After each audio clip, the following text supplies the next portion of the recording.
Hello， 大家好，欢迎各位回到大直小老板这一集，我们延续有阿瓜的一集，这集要谈美甲入门的难题。那这个题目基本上是2个礼拜前写好的大纲，现在根本就忘了。可是我和阿瓜还是很想要上节目跟大家讲这个议题，所以就赶鸭子上架。好了，那这是第12集哈。我们在11集的时候有谈美甲行业入门的陷阱，那么我们现在来仔细谈一下美甲入门的难题。我现在想要提的是着重在于我们一开始学美甲的时候会遇到的一些难题，我们仔细的认真的往下再挖一下，看一下会有哪一些问题会发生。那也给一些这个想要开始入门学美甲的人一点点小小的建议。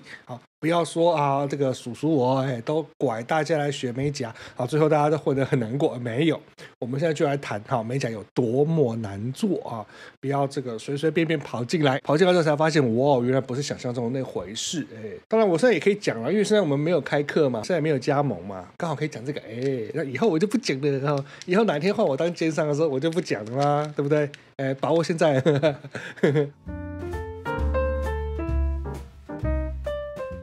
来，美甲入门的难题。好，我们今天要谈3大主题。第一大是没有完整的美甲教育，另外是变质的美甲补习班，再来会谈到缺乏实务练习的一个困境。来进入第一个大单元，那就是没有完整的美甲教育。是的，目前在台湾美甲业本身并没有完整的美甲教育。那什么叫做完整的美甲教育？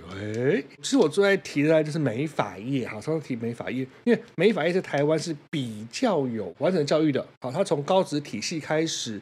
就会有学校的教学配合产业的一个实习甚至还有辅导就业的一个过程。相对来说美发教育是比较完善的，那美甲教育就没有这么完善。那什么样子的情况下叫做比较好的美甲教育呢？那我们就回来看一下 Peggy 当初的美甲教育是怎么教育的。温哥华的美甲2年制学位，温哥华的美甲2年制学位，我们你宝贝的大神老板娘我亲爱的女王Peggy 听到妈妈好开心哦。对，没错，那就是我的宝贝鹦鹉阿瓜。如果你是听 podcast 的话刚才叫声是鹦鹉的叫声。Peggy 当年在学指甲的时候是在温哥华，然后他在温哥华的这个BMC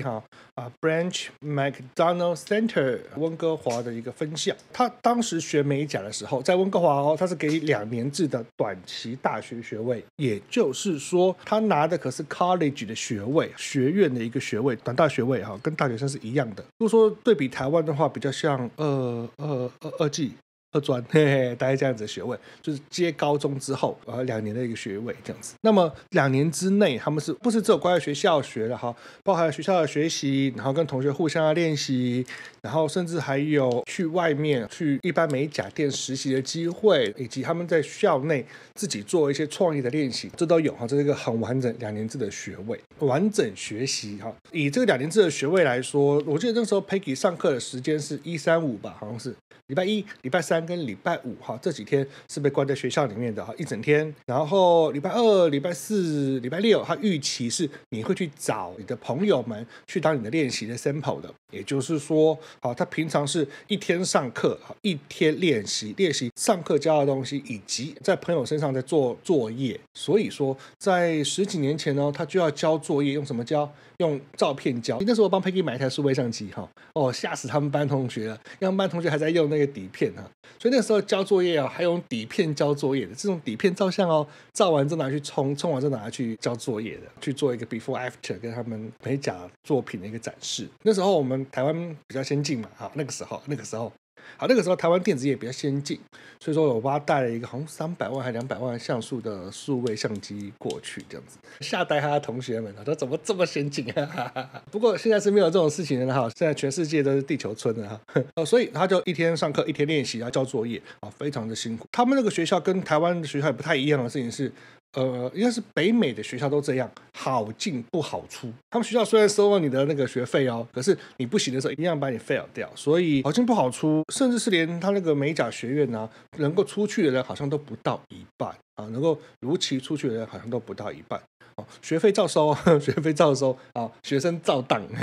所以完整学习就是严格的，因为他们要对他们的学校的名声做一个担保，所以品质一定要够好才会让你毕业。那再来，我们提到了充分练习。刚刚有说嘛 ，Peggy 在学指甲的时候，他是有充分练习的哈，一天上课，一天练习。除此之外，学校还会要求学生互相练习。互相，也就是说，他们很在乎你有没有在真人手上做操作。推干皮要真人，修指甲要真人，涂指甲油也要真人，涂光疗也要真人，涂凝胶要真人，涂水晶也要真人。或是你要做任何的手部保养、脚部保养，或者是做任何的设计，都要在真人手上，因为真人手上学到的东西跟甲片是完全不一样的两码子事。更不要说在专业领域上面，最重要的就是保养。就是跟皮肤有关的东西，他们非常在乎，这些东西也都要在真人手上才能够充分练习。这也是我们台湾常有大问题呀，对不对？感觉上好像甲片都做得不错，还可以，可是在真人手上就做乱七八糟。为什么？缺乏练习。好，再来，在温哥华学习的时候，还有严格实习严格实习哦。我记得 Peggy 有半年吧，好像超过半年的时间是在实习的。他去美甲店实习，而且一开始是不但没有薪水可以拿，你还要给美甲店钱。真的，他就去付费实习的，而且你要拿着你的作品然后拿着老师的推荐信，或是拿着你个人的努力的一些成果，请美甲店愿意接受让你实习。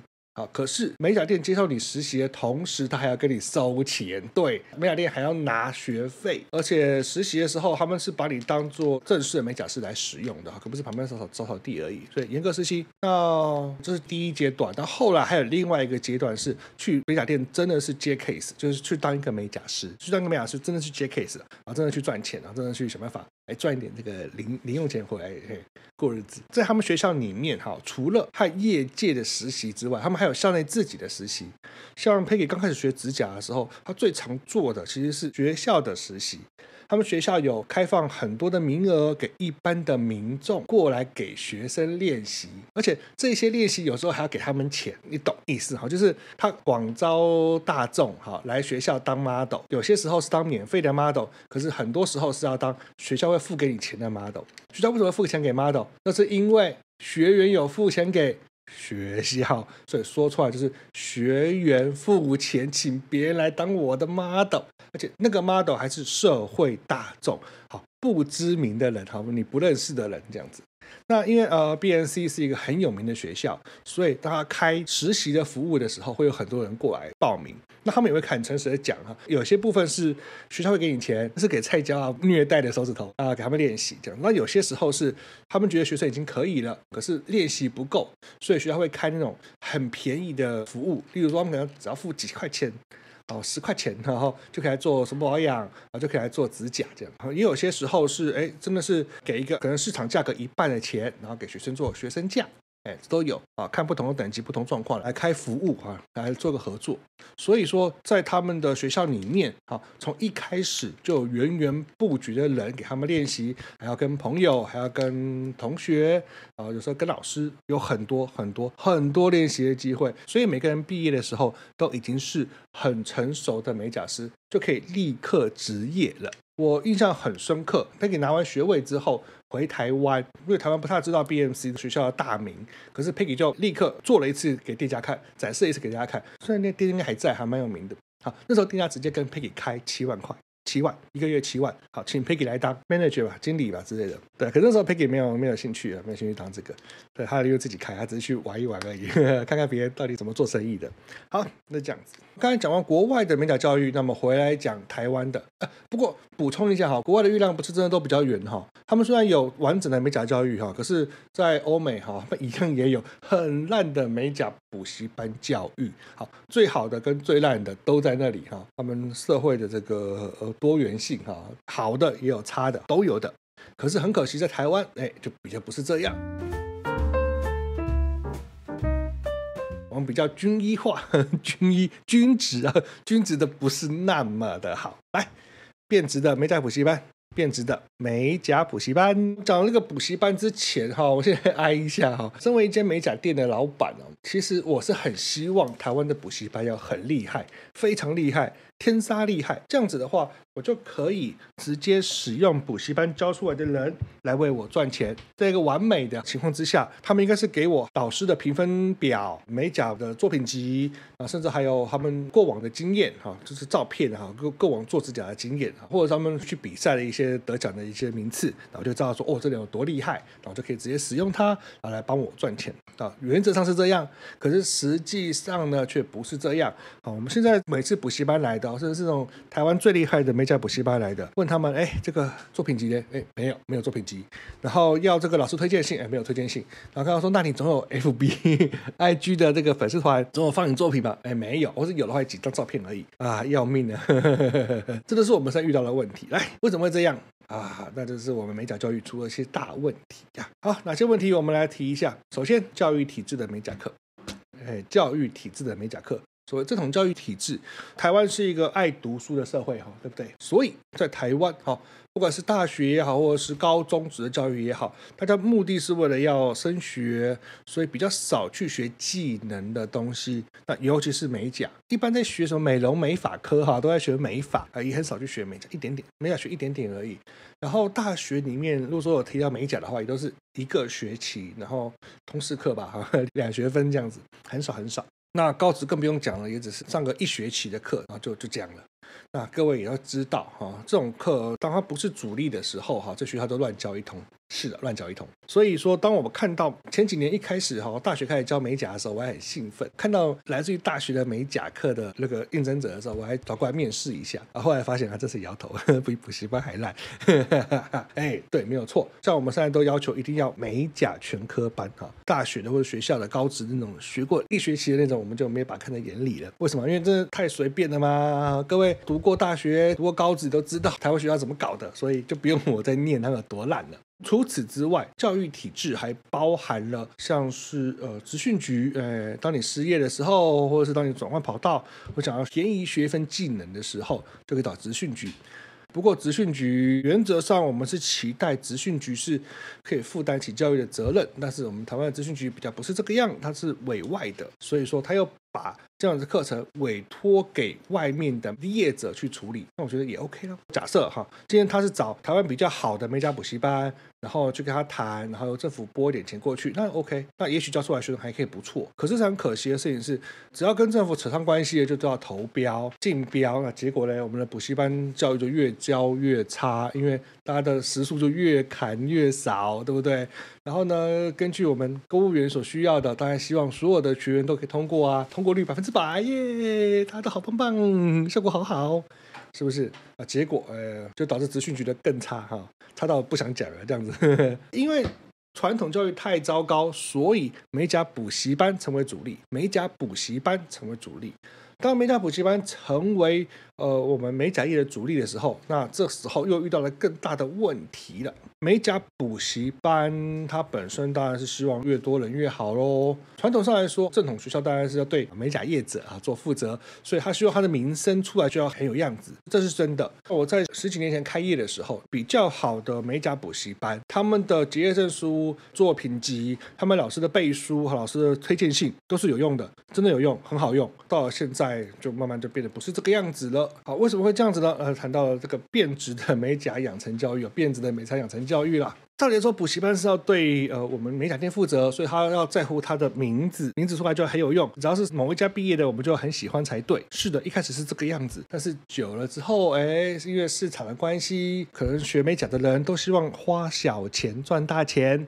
所以慢慢导致美甲补习班它的时数越来越少越来越少。像我刚才说最好的那一间之前还有100多个小时基本训练的，后来就越来越少越来越少越来越少，后来已经变30个小时，而且30个小时里面还不包含练习的时间，他也不管你要不要练习。可是我记得我们2008年开业的时候，那个时候最好的美甲补习班他除了上课之外，他还有上课之外的时间也要求你要来做实习课程。实习课程里面是你要找人去补习班，然后在现场实际操作完之后，好像再拍照，或者请老师来检查一下，合不合格这样子。它是有一个实习的时间，没有算在这个课程里面，可是你一定要来，而且实习的课程也算数，所以说他们才会引导他们的学员慢慢的做出完整的作品集，也会有很仔细的手部保养跟脚部保养的能力跟教学不像现在啦。现在美甲补习班反而不是在满足我们这些美甲店了，我觉得这也是一环扣一环因为没有强力的美甲店嘛，没有连锁的美甲店，都是小间的，所以说他们好像也不怎么要对我们负责他们的名气好像也不是那么重要了，所以这个时候慢慢的越来越多人做很便宜的美甲教育，最后导致连原本好的美甲补习班也越来越差。现在我们美甲补习班慢慢的变成一种速食概念，就是说用最少的金额最快的时间，然后教出可以把颜色做在指甲上面的人，这就叫做美甲全科班，让你可以把别人的手上面做上凝胶有颜色，那就是可以了，过关了，行了这是所谓变质的美甲教育。道理而言，美甲补习班不是对我们美甲店保证，应该也是要对学员保证吧，是要保证你上完全科班之后就有能力开店，而且可以赚你的基本生活费吧。可是我觉得现在的美甲补习班好像也没人做这件事情，这才是很变质的事情。对，你再烂，你也应该要把你的基本的能力控制在学生上完课之后就有能力开一间美甲工作室，并且可以赚到最低薪资吧。可是现在的美甲补习班好像都不是这个样子的。现在其实有来自这种过往早期大牌美甲补习班的毕业证书，有时候我也是摇头啊对，一定要有作品才行。好，这个就不再多骂了怎么改变它我真的不知道，在不知道的情况下只好自己改变，所以希望有一天我们可以自己跳下来开美甲补习班，改变这个市场。希望希望